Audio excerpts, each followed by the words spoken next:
ربنا خلق النجوم لثلاث اسباب، ايه هم؟ عشان نهتدي بيها مثلا بالليل.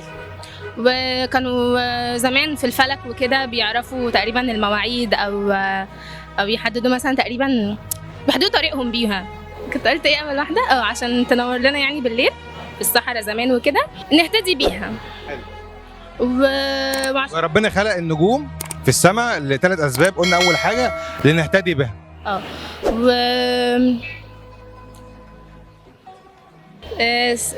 كده فاضل سببين ولا سبب واحد؟ النجوم. جاوبتي على الاصعب، اللي باقيين الاسهل. النجوم. قول تاني السؤال طيب. ربنا خلق النجوم في السماء لثلاث اسباب، قلنا السبب الاول او انت قلتي السبب الاول لنهتدي بها، برافو عليكي. السببين التانيين اللي هم المفروض ان هم الاسهل. تنور لنا.